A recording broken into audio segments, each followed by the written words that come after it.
예수님 어디에 계실까라는 제목의 어린이 찬송이 있습니다. 이 찬송은 이렇게 시작되고 있습니다. 저 파란 하늘나라에 예수님 계실까? 저 깊고 깊은 바닷속에 예수님이 계실까? 저 넓고 넓은 땅 위에 예수님 계실까? 저 높고 높은 산 위에 예수님 계실까? 예수님 어디에 계실까? 이렇게 찬송이 시작됩니다. 여러분, 예수님은 어디에 계실까요? 우리의 구주는 어디에 계십니까? 부활하여 승천하신 주님은 지금 어디에 계십니까? 예수님께서 이 땅에 계실 때 명절에 유대인들이 예수님을 찾는 장면이 있습니다. 그가 어디에 있느냐? 그들이 예수님을 찾고 있습니다. 그들이 예수님을 찾는 이유는 예수님을 해치려는 목적이 있기 때문입니다. 사람들은 선한 의도로 예수님을 찾기도 하고 악한 의도로 예수님을 찾기도 합니다. 그런데 예수님은 당신께서 어디에 계실지를 모든 사람에게 고지하셨습니다. 오늘 말씀에 이르기를 두세 사람이 내 이름으로 모인 곳에는 나도 그들 중에 있느니라. 이때 이 모인 사람들은 누구를 말하는 것일까요? 어떤 신분과 직분을 가진 사람들을 말하는 것입니까? 두세 명의 선교사가 모인 곳에 내가 그들 중에 있느니라 하셨습니까? 그렇지 않습니다. 두세 명의 목사가 있는 곳에 내가 그들 중에 있느니라 하셨습니까? 그렇지 않습니다. 주님의 이 약속의 말씀에는 어떠한 제한이나 조건이나 자격이 암시되어 있지 않습니다. 여기서 두세 사람은 단지 성도들이며 그들은 지금 예수님의 이름으로 모인 것입니다. 그때 나도 그들 중에 있느니라 말씀하시고 있습니다. 제가 아는 노부부가 있습니다. 연세가 많으신 이 부부는 슬아의 자녀손들을 다 출가에 보내고 아침이면 그 햇볕이 비치는 창가에서 둘이 함께 모여 예배를 드립니다. 함께 참송을 부르고 함께 성경을 교독하면서 한 장을 읽고 그리고 기도하고 주기도문을 마칩니다. 오래된 이 부부의 일상입니다. 그러나 그 모습에서 얼마나 거룩한 기운이 풍기는지 모릅니다.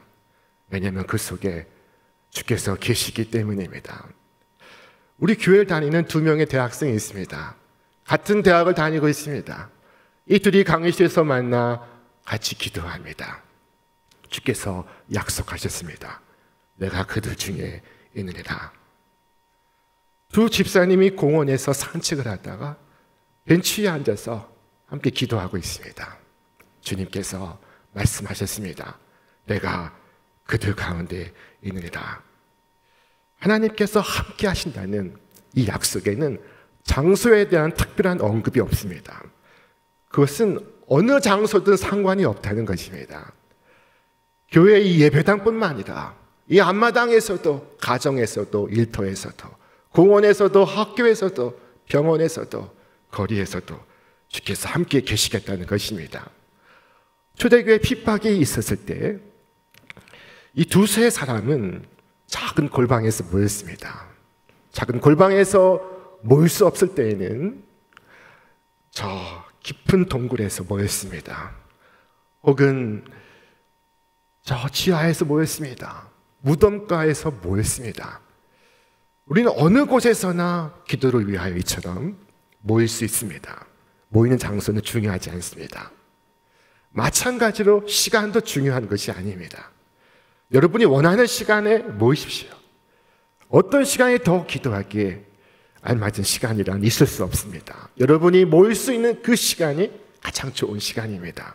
이처럼 그리스도 이름으로 모이는 이 모임에 사람의 수나 장소나 시간의 제한이 없으나 단 한 가지 반드시 있어야 할 것이 있습니다. 자, 그것은 바로 그리스도의 이름으로 모여야 한다는 것입니다. 자, 우리가 모인 이 모임은 우리 구주를 생명의 주님으로 모시는 모임입니다. 주님의 뜻에 순종하기 위한 모임입니다. 주님의 뜻과 함께하기로 결의한 모임입니다. 여러분, 세상에 다양한 모임이 있습니다. 각종 취미와 기호를 따라서 동호회 모임이 있습니다. 혹은 같은 동문들이 모여서 모이는 동문회가 있습니다. 향후회가 있습니다. 전후회가 있습니다. 이 모든 모임은 사람이 중심이 되는 모임입니다. 그러나 그리스도 이름으로 모인다는 것은 그리스도께서 중심이 되는 모임을 의미하는 것입니다. 사람의 욕망이 아닌 그리스도의 뜻을 발견하고 그리스도 중심으로 그 뜻에 복종하기 위하여 모이는 것입니다.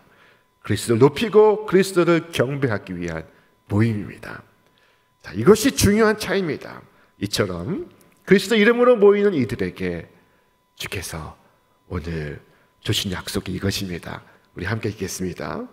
진실로 다시 너에게 이르노니 너희 중에 두 사람이 땅에서 합심하여 무엇이든지 구하면 하늘에 계신 내 아버지께서 그들을 위하여 이루게 하시리라.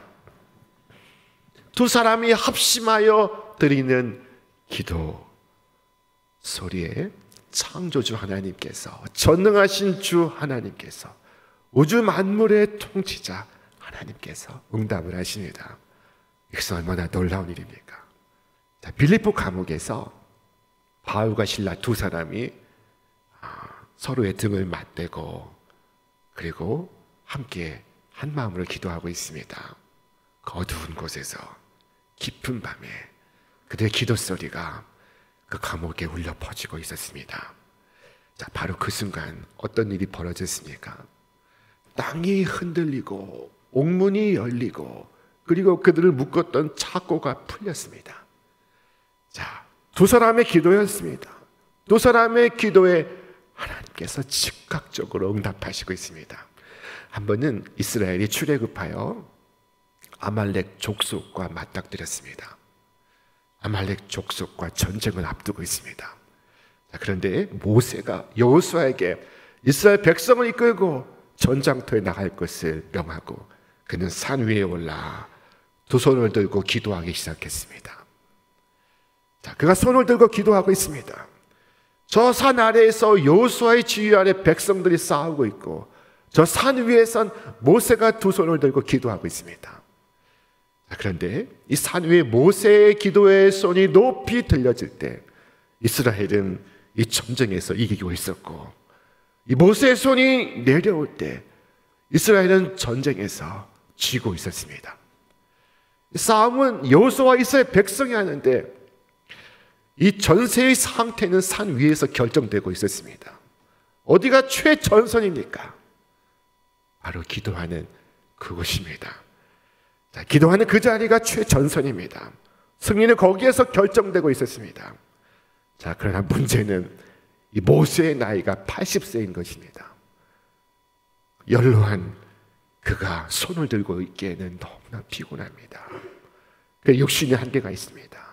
뛰어난 인물이라 할지라도 그 육신이 약하여 그의 손이 내려오고 있습니다. 그때 두 사람 아론과 훌이 모세 양팔을 받쳐 주었습니다. 모세를 의자에 앉게 하고 이 둘이 서서 모세의 양팔을 들어 올렸습니다. 자, 그리고 이 세 사람이 기도하고 있습니다. 그들의 팔은 이스라엘의 전투가 끝날 때까지 내려오지 않았습니다. 그리고 그 전쟁은 이스라엘의 위대한 승리로 끝이 나고 말았습니다. 하나님께서 이 세 사람의 기도 가운데 응답하시고 있습니다. 영국에 19세기에 뛰어난 목회자가 있었습니다. 그의 이름은 스펄전이었습니다. 그가 예배를 집례할 때 유럽의 사람들이 비행기를 타고 주일 아침 런던에 도착했습니다. 그가 목회하는 커비넌트 교회에 참석하기 위해서입니다. 사람들은 그에게 물었습니다. 당신은 어떻게 그렇게 영향력이 있는 설교를 할 수 있습니까? 당신의 교회는 어떻게 날마다 부흥할 수 있습니까? 그때 이 스펄전 목사는 그 묻는 사람을 데리고 그의 교회 지하실로 내려갔습니다. 지하의 기도실로 내려갔습니다. 기도한 두 권사님을 보여주었습니다. 그리고 말했습니다. 이 두 여성이 나를 위하여, 교회를 위하여 날마다 기도하고 있으므로 이 모든 것이 가능합니다. 이분들은 교회를 위한 깨끗한 소원 외에는 아무런 소원이 없으신 분들입니다. 이들의 기도가 있어 교회가 건재합니다. 자, 이 두 사람이 기도할 때 하나님께서 응답하시고 있습니다. 두세 사람이 그리스도의 이름으로 모인 곳에 주께서 함께 하시고 있습니다. 하나님의 응답은 놀랍습니다. 상상할 수 없는 일이 일어나고 있습니다. 생각하지 못한 아이디어가 떠오르고 있습니다. 한 번도 가보지 못한 길이 펼쳐지고 있습니다. 주의 응답은 놀랍습니다. 그런데 그 모든 응답 가운데 가장 놀라운 응답은 바로 주께서 함께 하시는 것입니다. 나도 그들 중에 있느니라 하셨습니다. 주님은 기도하는 우리에게 자기 자신을 주십니다. 주님은 나는 그들 중에 있을 것이라 라고 말씀하지 않으시고 나는 그들 중에 있느니라 하셨습니다. 내가 있을 것이다 하지 않으시고 내가 있다 라고 하셨습니다. 아니, 언제부터 거기 계셨습니까? 언제 오셨습니까? 자, 주님께서는 그들이 도착하기 전부터 거기 계셨습니다. 예수님은 언제나 우리 예배 가운데 가장 먼저 오시는 분이십니다. 이런 새벽 기도 시간에 예배당을 찾을 때 불을 켜고 기도하기 시작합니다. 아직 아무도 도착하지 않았습니다. 그러나 그곳엔 이미 우리 주님께서 와 계십니다. 언제나 가장 먼저 오시는 이는 우리 주님이십니다. 나중에 모이는 자들이 다 우리 주님을 향하여 모이는 것입니다. 주께서 내가 그들 가운데 있느니라 하셨습니다. 주님은 그들의 구석에 있는 것이 아니라 그들 한가운데 있습니다. 자, 주께서는 모든 것을 비추시는 태양과 같으시고 주께서는 모든 지체에게 생명을 불어넣으시는 심장과도 같습니다. 주께서 우리와 함께 하신 이것이야말로 우리의 모든 기도에 대한 최고의 응답입니다. 여러분, 이스라엘 백성에게 주신 하나님의 최고의 약속은 내가 너와 함께 있겠다 하시는 것입니다. 최고의 최악의 저주는 내가 너희와 함께 하지 않으리라 라고 하시는 것입니다. 자, 구원은 하나님이 함께 하심으로 이루어지는 것입니다. 구원은 어떻게 이루어집니까? 하나님이 함께 하심으로 이루어지는 것입니다. 하나님이 함께 하시는 것이 구원의 방식입니다. 함께 하심으로써 우리를 구원하시는 것입니다. 자, 우리는 삶의 여러 시험에 직면할 수 있습니다. 그러나 하나님께서 말씀하셨습니다. 우리 함께 읽겠습니다. 네가 물 가운데로 지날 때 내가 너와 함께 할 것이라. 강을 건널 때 물이 너를 침몰하지 못할 것이며 네가 불 가운데로 지날 때 타지도 아니할 것이요 불꽃이 너를 사르지도 못하리니. 때로 우리는 적들과 마주할 수 있습니다. 그러나 하나님이 함께 하시면 우리는 그들 앞에서도 담대할 수 있습니다. 자, 두려워하지 말라. 내가 너와 함께함이라. 놀라지 말라. 나는 네 하나님이 됨이라. 내가 너를 굳세게 하리라. 참으로 너를 도와주리라. 참으로 나의 의로운 오른손으로 너를 붙들리라. 우리의 연약함이, 부족함이 하나님의 전능하심을 제한할 수 있습니까? 하나님의 전능하심 앞에 내가 무엇이란 말입니까? 여러분, 나의 약함이 하나님의 전능하심을 제한할 수 없으며 나의 어리석음이 하나님의 전지하심을 막을 수가 없습니다. 도리어 나의 약함은 하나님의 능력과 영광을 드러내게 될 것입니다. 바울이 무엇을 말했습니까? 내게 능력 주시는 자 안에서 내가 모든 것을 할 수 있느니라 말씀하였습니다. 하나님이 함께 하시면 우리는 그 무엇도 두렵지 않으며 그 무엇도 염려하지 않습니다. 그러나 하나님을 잃어버리면 여러분, 우리는 두려워할 수밖에 없습니다. 두려워하지 않아도 되는 곳에서도 두려워하고 떨지 않아도 되는 곳에서도 우리는 떨게 될 것입니다. 나의 시간은 여러분 해시계와도 같습니다. 나의 시간은 해가 비출 때 훌륭하고 해가 비출 때 의미가 있고 해가 비출 때 힘이 있습니다. 햇빛을 잃으면 나는 의미를 잃고 나는 힘을 잃습니다. 하나님께서는 야곱에게 빵과 의복을 주셨습니다. 하지만 이 사건도 내가 그 가운데 있느니라 하신 말씀에 비하면 아무것도 아닌 것입니다. 하나님께서 수많은 천사를 보내시어 엘리사와 그의 종을 지키셨습니다. 그러나 이 사실도 내가 그 가운데 있느니라 하신 이 말씀에 비하면 아무것도 아닌 것입니다. 내가 그들 가운데 있느니라 하신 이 말씀엔 이루 헤아릴 수 없는 축복이 담겨 있습니다. 이것은 마치 종합 선물 세트와도 같습니다. 그 안에 담긴 은혜의 풍성함은 이루다 헤아릴 수 없습니다. 이 성경에 보면은 이 두 사람의 제자가 낙심하여 예루살렘을 떠나서 엠마오로 가는 장면이 그려지고 있습니다. 바로 조금 전 예수님께서 십자가에서 돌아가셨습니다. 그들은 슬픈 마음으로 예수님을 서로 이야기하며 그 길을 걷고 있습니다. 그런데 예수의 이름으로 함께하는 그 둘 가운데 예수님께서 나타나십니다. 그리고 말씀하시기를 너희에게 평강이 있을지어다 하시는 것이 아니겠습니까? 자, 그리스도께서 평강을 명하시고 있습니다. 그리스도께서 평강을 불어넣으시고 있습니다.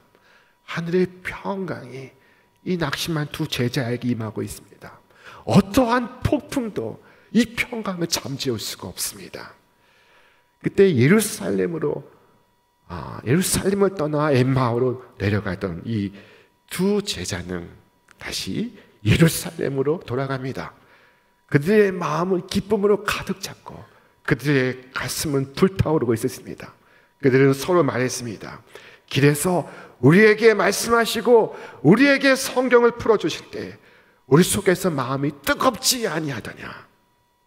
주께서 함께 하실 때 그들의 마음이 뜨겁게 불타오르고 있습니다.